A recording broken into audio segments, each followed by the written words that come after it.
This channel does not promote any violent, harmful, or illegal activities. All content provided by this channel is meant for an educational purpose only.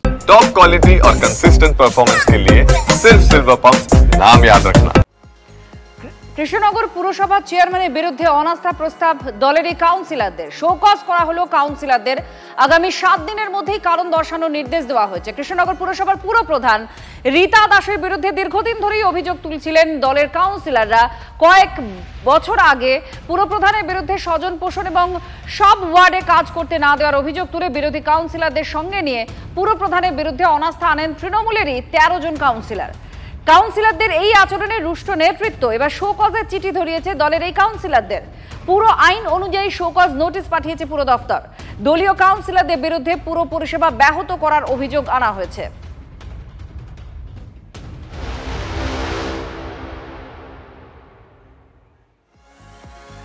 কোন্নগরে Trinamool panchayat সদস্যকে খুনের অভিযোগ উঠল। Kanaipur auto স্ট্যান্ডে ব্যাপক চাঞ্চল্য ছড়ায়। বাড়ি ফিরছিলেন এই নেতা পিন্টু চক্রবর্তী।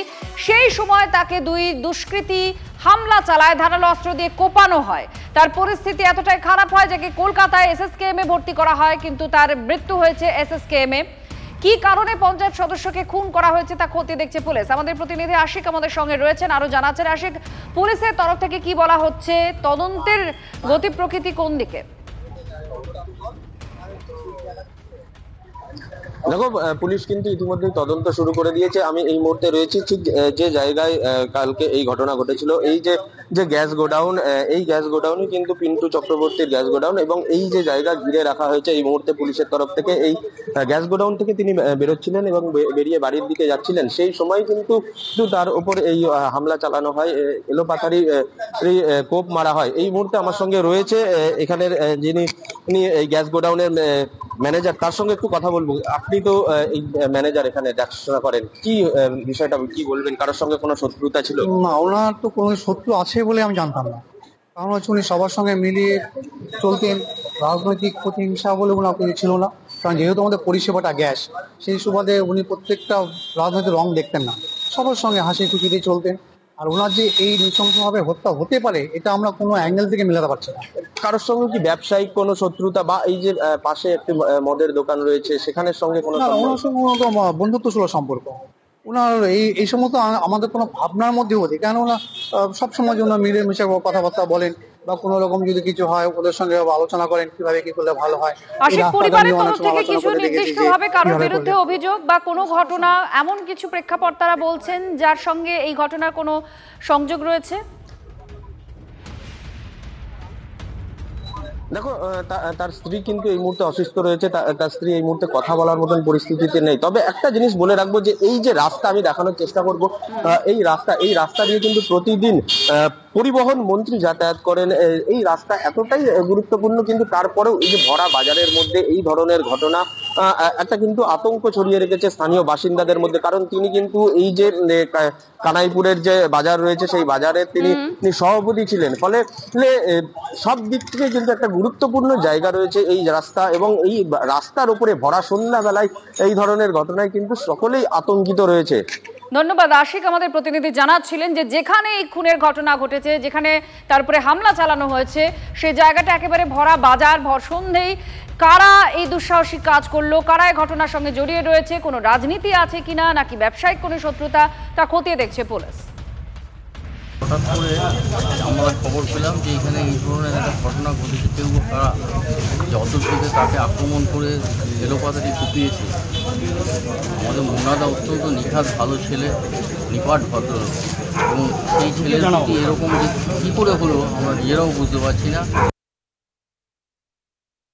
আমাদের একজন পঞ্চায়েতের সদস্য, আমাদের সহকর্মী, তাকে কাকিয়ে বা কারা মানে খুন করেছে। ওনার কোনো শত্রু ছিল বলে তো আমাদের মনে হয় না।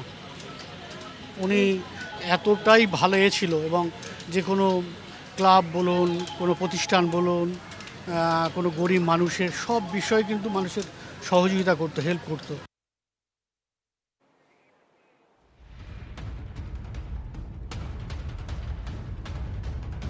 এই মুহূর্তে আপনাদের 6টা ছবি দেখাচ্ছি। সামনেই ভোট রয়েছে আমাদের রাজ্যে, আর তার আগে শাসক নেতারা আক্রমণের মুখে নতুবা খুন হচ্ছেন। আর সেক্ষেত্রে অনেকাংশেই দেখা গিয়েছে দলের একাংশের বিরুদ্ধেই অভিযোগ উঠেছে। যারা গ্রেফতার হয়েছে তারাও দেখা গিয়েছে অনেক সময় যে তারা তৃণমূলেরই কর্মী বা নেতা, সেই খুনের পেছনে রয়েছে। আর এই মুহূর্তে আপনাদের 6টা ছবি দেখাচ্ছি।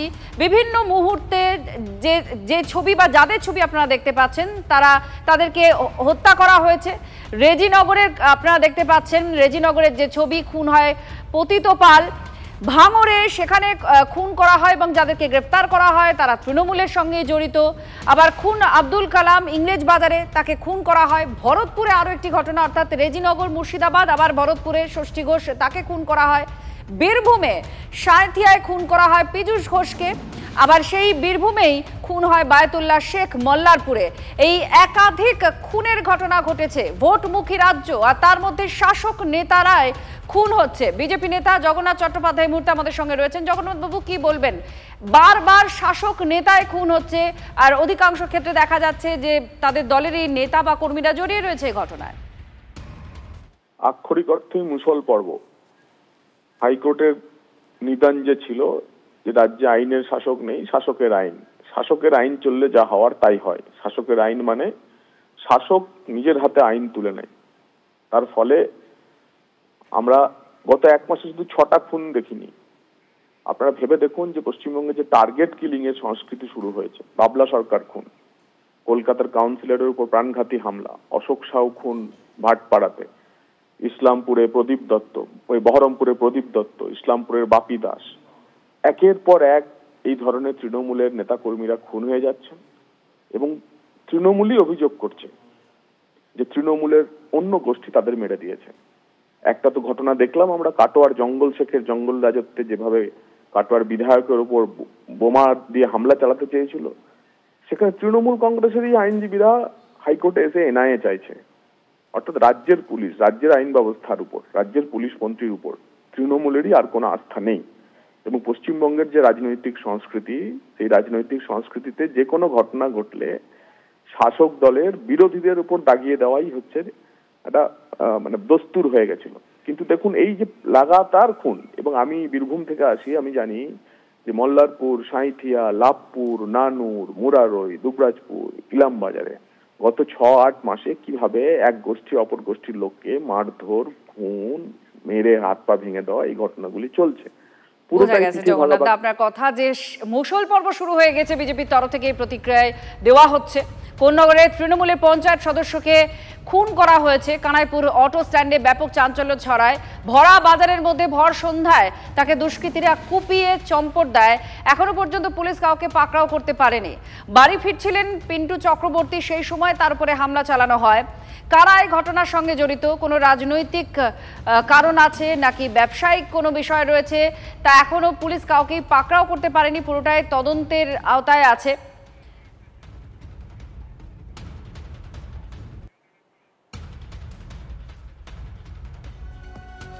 অনেকগুলো প্রজন্ম পেরিয়ে গেছে। ঘাটালের বন্যা ফি বছর আসে। প্রায় প্রত্যেক বছর মানুষের চূড়ান্ত দুর্ভোগের ছবি দেখে এই বাংলা। নেতা মন্ত্রীরাও হাজির হন ত্রাণ নিয়ে। সব পার্শ্বদ নৌকায় চেপে, কখনো কাদাপথ মারিয়ে ঘুরেও যান, কিন্তু পরিস্থিতি রয়ে যায় সেই তিমিরেই। এবারেও তাই। বুধবার তৃণমূল সাংসদ দেব গিয়েছিলেন ঘাটালে।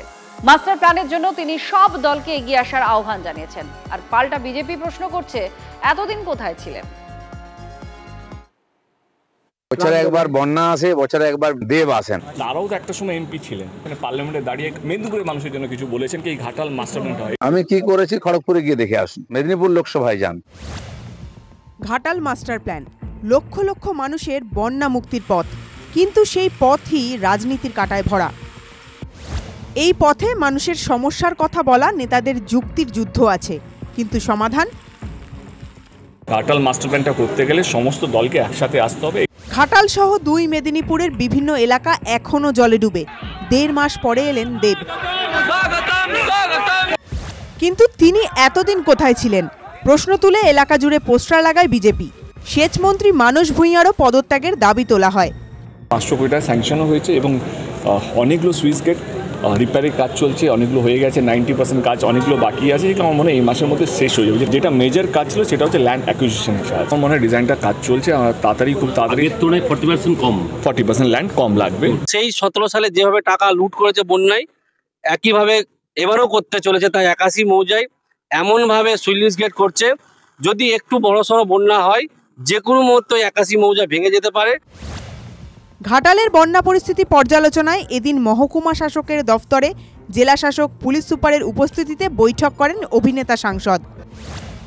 এরপর ত্রাণ বিলি করতে যান দুর্গত এলাকায়। রাজনীতিকে বাদ দিয়ে ঘাটালবাসীর স্বার্থে আমরা একটু মুক্তি হতে চাই।